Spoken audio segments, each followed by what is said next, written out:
play Manderley on the green, who I think is probably in the stream. All right, good luck, Manderley. Okay, e4. So as usual, I'm going to play my real openings. So we start off with a Sicilian, and we play into the Najdorf, d6. c3. Okay, so this is called the delayed alapin. It's a relatively harmless anti-Sicilian system, but it's gained a lot of popularity recently.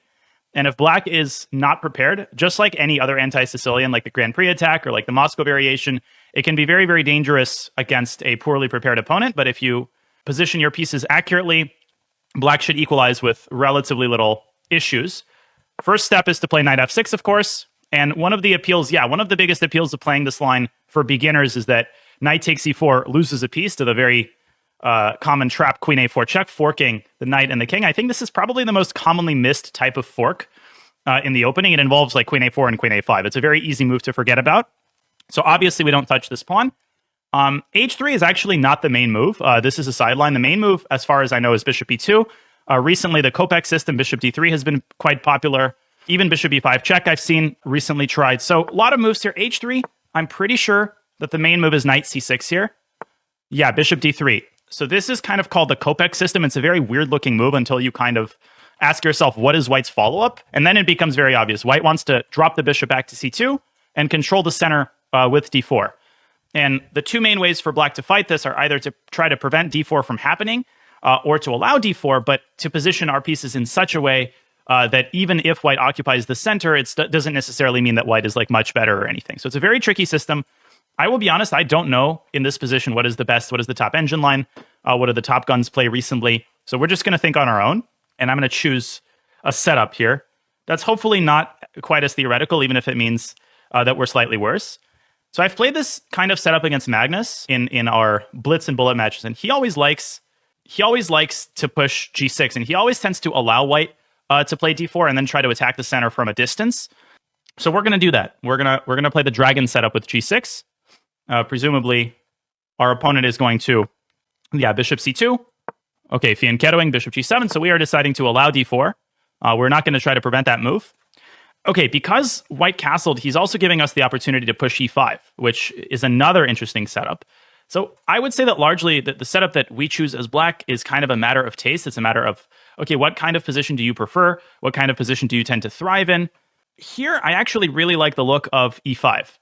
I actually really, really like the look of e5 because it highly discourages white from pushing d4, even though d4 is still possible.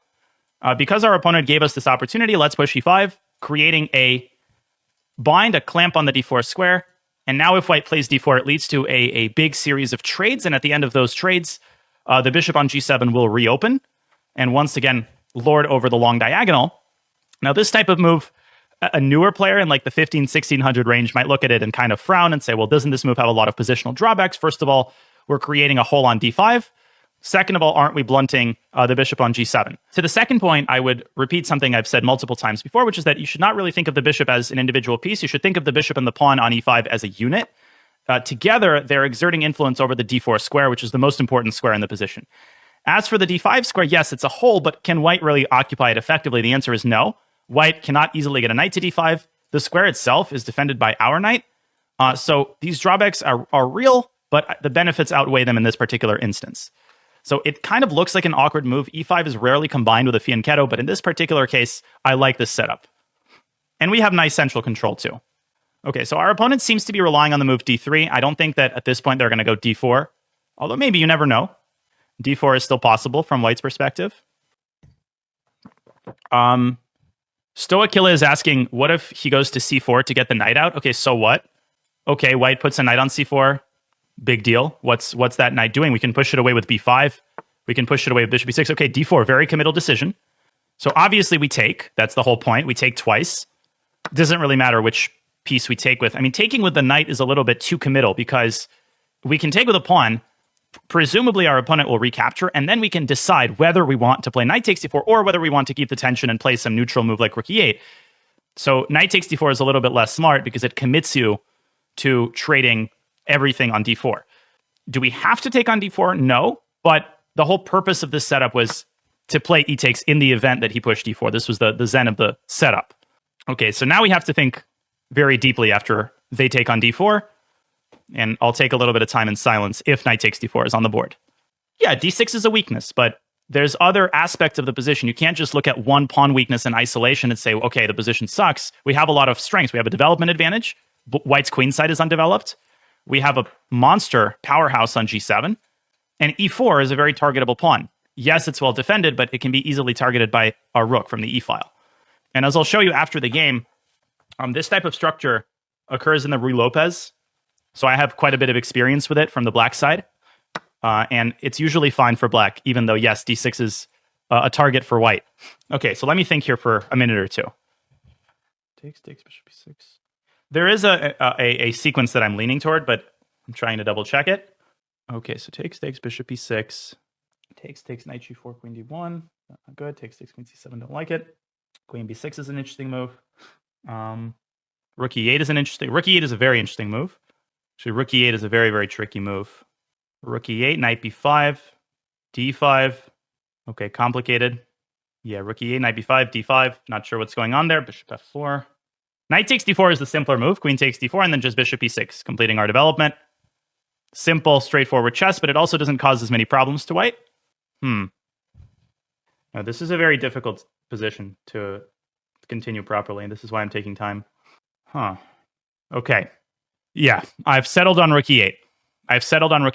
And I'll spell out my thoughts a little bit more deeply after the game.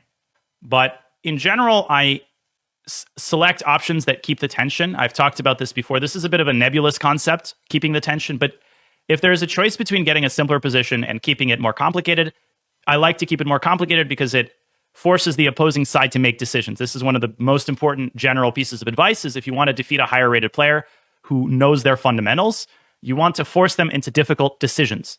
And so often that means not forcing the action, but making these kind of cagey improving moves. And now, if you put yourself in our opponent's shoes, suddenly he's got a big choice. Okay, do they play knight b5 and hit the pawn like that? Do they take on c6? Who does this trade favor? That has to be evaluated. Do they just continue with casual development? Knight c3 also looks fine. And this is often how you get players in this rating range to make mistakes, because they get impatient or they don't evaluate something correctly. Of course, in some situations, you have to force the action. This is why when I'm like kind of agnostic between two different options, I chose the one which passes the ball back to our opponent.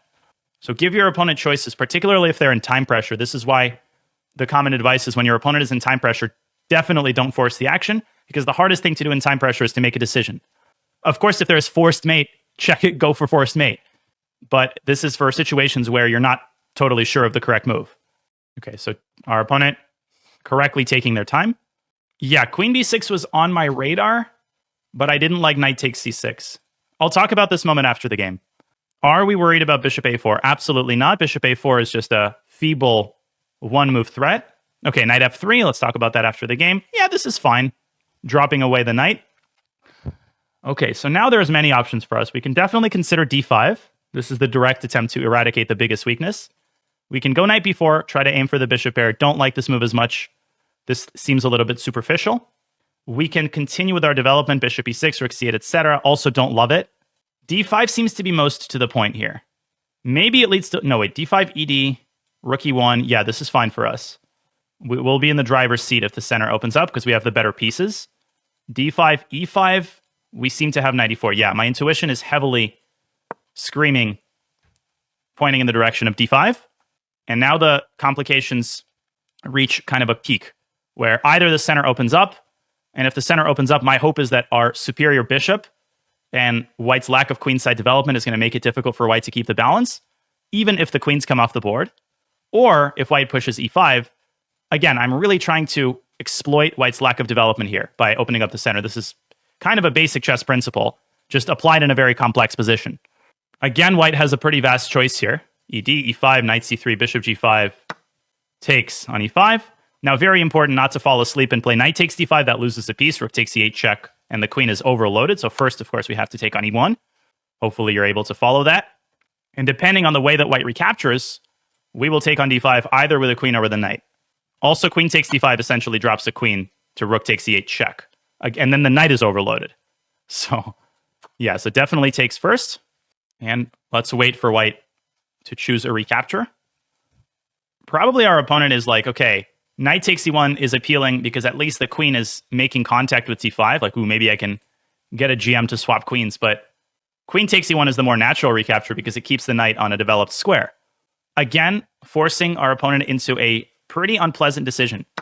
And each of these decisions taken alone is not a big deal, but they contribute to time pressure and they contribute to fatigue. Eventually, this is how you get your opponent to become impatient. Okay, so what do we take with?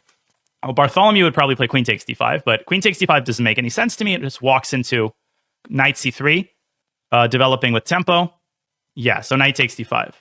So knight takes d5, centralizing the knight, opening up the diagonal. And now we discourage knight c3 because that ruins the queenside pawn structure permanently. Also, this knight has a lot of potential. Knight b4 is kind of an unpleasant thought for white. Maybe the knight gets to d3. So my estimation is that black has a very small edge here, objectively. So in other words, white can probably keep the balance with accurate play, but these open center positions are extremely difficult to handle for anybody because there's just so much, the position is very undefined, if that makes sense. When there's pawns in the center, you kind of know where the play is. Here you have to kind of play in an open board, and that's always difficult. Bishop e3 is an excellent move, deploying the bishop to a good square. We should also probably develop our bishop. Where do we put it? Well, bishop e6 walks into the nasty knight g5. So I'm leaning toward bishop f5. It's the only other square that's available. Is there any problem with the queen being overloaded? Not that I see, because bishop f5, bishop g5, we can simply move our queen up to d7. And as an additional benefit, that allows us to deploy our rook to e8. So, okay, unless I'm missing something, just bishop f5 is natural. Okay, but g4 is not a scary move. g4 is an extremely weakening move. Yeah, bishop d3 is, I mean, we can even take the knight on b1 in an emergency. But yeah, we would presumably go bishop d3. I would be very, very happy to see g4 here. That just seems way too weakening intuitively. Also, g4, we can drop back to e6. And as I'll show after the game, in that position, knight g5 is actually far less dangerous. White is thinking. Our opponent's starting. Okay, knight a3. So opponent continues to try to work around all the obstacles and bring their pieces out. Okay, so I'm divided here between two moves. One thing I notice is that the only feasible way now to develop the bishop is with tempo, bishop g5, because if bishop g5 were eliminated as an opportunity, then the pawn on b2 would hang if white brought the bishop out, for example, to d2 or to g5 with no tempo.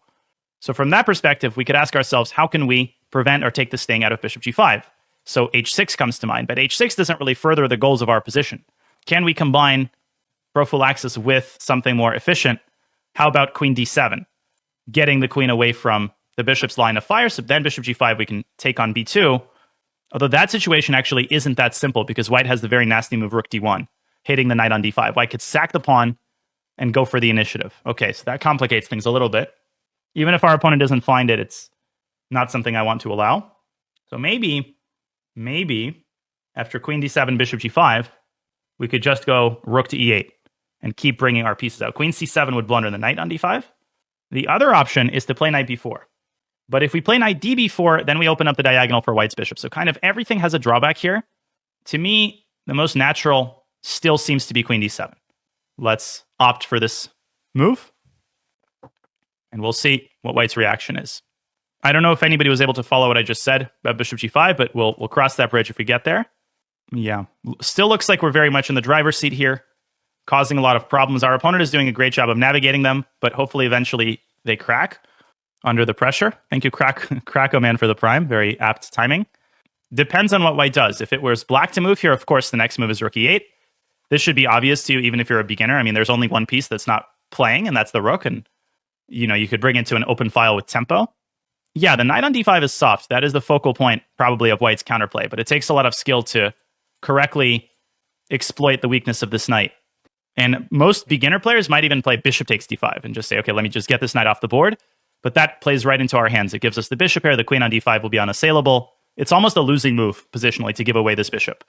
Because without this bishop, white's position just comes unstuck. Queen d1, attacking the knight directly. Okay. So the question is, do we move the knight or do we defend it? Rook d8, bishop g5 doesn't look appetizing in the least. Our opponent's trying to punish us for not playing h6. Okay. What else is available here? Knight c to b4 protects the knight. Knight c to b4 actually looks pretty lovely because it also prepares knight d3. And it protects the other knight. Could we go knight d4? Yes, but that allows the queen trade. And if possible, I'd like to avoid the queen trade here. It slightly lessens the pressure on white's position, although still that endgame looks very nasty for white, actually. So maybe knight d4 is a good option as well. Knight b6, also fine, but a little bit more passive than knight d4. Okay, let's think for a second. It's a big decision here. Very tempting to just go into a better endgame here and manage our risk. Very, very tempting to just squeeze the advantage in the endgame, even if it's not the most interesting option for the viewers. But let's think. Knight c4 or knight d4 are my candidate moves here. I'm really not sure about this, but we're going to go knight c4. We're going to keep the queens.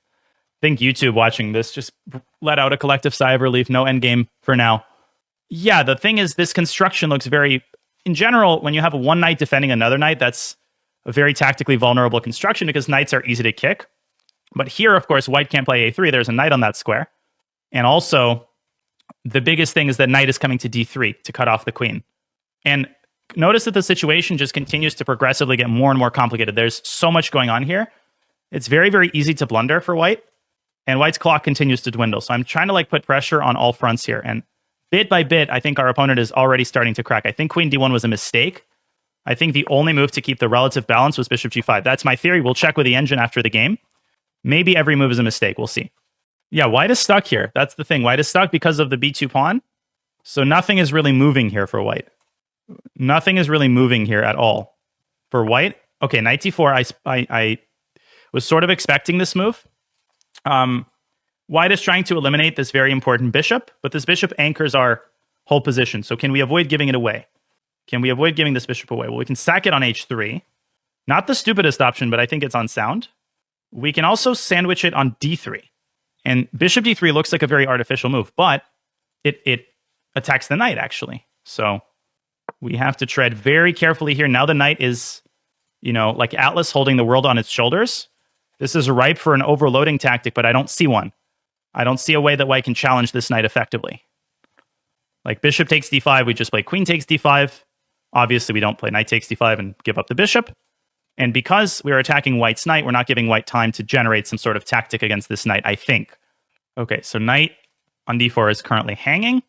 My guess is that my opponent's next move will force us to do quite a bit of calculation. Yeah, chess is a very complicated game. I also don't really know what's going on here. I'm just banking on the fact that my pieces are more active, and eventually I think that's going to bring us success. But you have to be very, very patient here. Yeah, 5 minutes now for our opponent. Not a lot of time. Not a lot of time. Okay, people are throwing out some moves, but it's hard for me to address them during the game because the game is going. Knight dc2, knight ac2. Yeah, definitely one of these is the best move. Bishop e3 is also likely, but that is a serious concession. Then we can trade on e3, and we've weakened white's kingside quite a bit. Okay, 4.5 minutes now.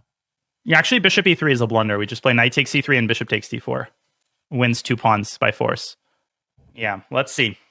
Expecting a move soon. Yeah, and for higher rated players watching this, you shouldn't just dismiss the impact that this is having on our opponent's clock. This is part of the strategy. I mean, this is how you get people, is you get them low on time, and then the mistakes start. And soon, our opponent's going to start feeling the heat on the clock. Okay, this is quite a long think. Over 3 minutes. Bishop to d2 just blunders the knight on d4. I don't understand that move. It doesn't address the threat. Okay, waiting. Okay, knight ac2. After a long think, a good move. Okay, so first question, does white have a threat? Like if it were white to move, what would white do? Because this will inform our decision.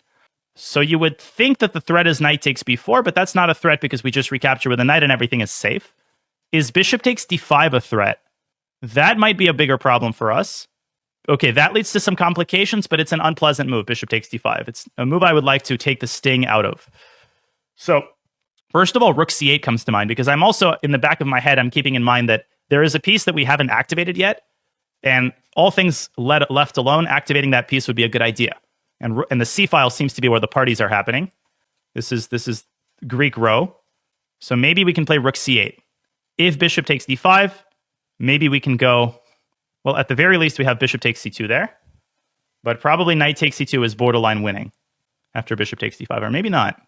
Actually, very hard for me to tell. Rook c8, bishop takes d5, bishop takes c2, knight takes c2, knight takes c2, rook b1. White is surviving somehow. Knight back to b4. We can win a pawn there. At least we can win a pawn. And as a backup option, we can play queen takes d5, and we can get into a much, much better endgame. Okay, excellent. I think this is a very reasonable option that keeps the tension. Applying pressure on the knight on c2. Maybe there was something more tactical. I didn't see it. Okay, if white plays a3, we can just play knight takes c2. a3 is not a threatening move. It just forces a trade, but that trade doesn't necessarily favor white. Maybe it does. Maybe I didn't give a3 the attention that it deserved. But rook c8 just feels very, very natural. This feels like the right place for the rook, because it's doing a lot on the c file, if that makes sense. Believe it or not, it's only been 19 moves. This is the thing about these very tense games, is they're a lot shorter than you might think they are. Okay, knight takes b4. We play knight takes b4. The knight still protects the bishop. And again, white has this problem with the knight on d4. My guess is that a3 was the best move here, but let's see how the game unfolds. I mean, no, to my knowledge, my opponent is not a GM. And playing decent is not a good bar for GM level. Okay. So obviously I'm anticipating some knight move. No, a3. Okay, that seems to be a panicky reaction. Let's see. So bishop takes d4, a takes b4. Maybe not. Maybe it's a really smart move that I didn't give enough attention to. It's probably the case, actually. Okay, wait, I have an interesting idea here. I have to calculate it. Okay, there's some crazy complications here that could be... Wow. Okay, that's winning for me.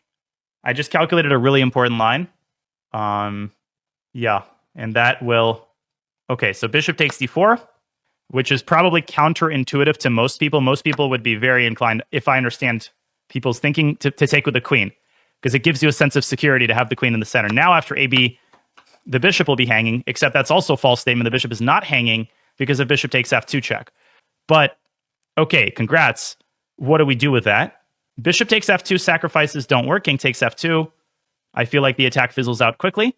My idea here was to play a pretty straightforward move, queen to f5, attacking f2. And actually, never mind. For some reason, I thought queen takes bishop was a thing, but it's actually not a thing because the bishop is protected. So continuing to pile up the pressure here on white's position and trying to force more concessions. Already, we've weakened their pawn structure on the queen side. Already, we have pressure on f2, and the time advantage continues to grow. All right. 1 minute. The pawn has to be defended. How does white do it? Yeah, this is where time starts becoming a huge factor. Bishop e3 is the best move, I'm 100% sure. White has to eliminate this monster on d4, even if it comes at the cost of further pawn structure damage. That probably gives white the best chances of survival, but it feels like our opponent is kind of progressively starting to panic. Thank you, Naname, for the raid. Appreciate queen e1. Very solid move as well. Trying to keep the pawn structure intact. Okay, now we need a money move of some sort. You know what would be very nice is if we could play rook e8 here. Probably some people are even thinking of this move and thinking, queen takes e8, queen takes f2 mate. Unfortunately, queen takes e8 is a check. So one kind of Russian schoolboy type move would be to push the king up to g7 and prepare the move rook e8. But that seems slow. And that seems slow because after king g7, white brings their bishop out to e3. So, and a very important detail, after king g7, bishop e3, if we play bishop takes b2, the a7 pawn is going to hang. So the move that I really want to discourage here is bishop e3, because that really, really extinguishes the flames of our initiative. Can we do that? Well, we could play a6, and we could simply protect that pawn so that when the bishop comes out, we take b2. That is just a pawn, but pawn is better than nothing. Is there anything with a little bit more pizzazz? Let's think. Anything that carries a little bit more bite than a6? If not, we'll play a6. No, king f8 is very bad. Actually, I'm not loving this, but let's go a6. Russian schoolboy move. Just slight improvement and also trying to limit the activity of the rook. No, rook c6, I think, allowed potentially some check on e8 that looked pretty nasty to me. Yeah, also bishop e3, there is rook e8, but in that position, there's this very nasty queen sack, bishop takes d4. A ton of very complicated details here, some of which I will unpack after the game. But look at the clock, 30 seconds now for our opponent, and the panic is going to set in very shortly. Now, basically, they're playing on increment. Bishop e3 played. Okay, finally, we can claim a small prize. It's just a pawn, but it always just starts with a pawn, and then it progresses. Rook d1. Okay, now bishop c3 comes very close to trapping the queen, but white has bishop back to d2. Okay, but that's a start.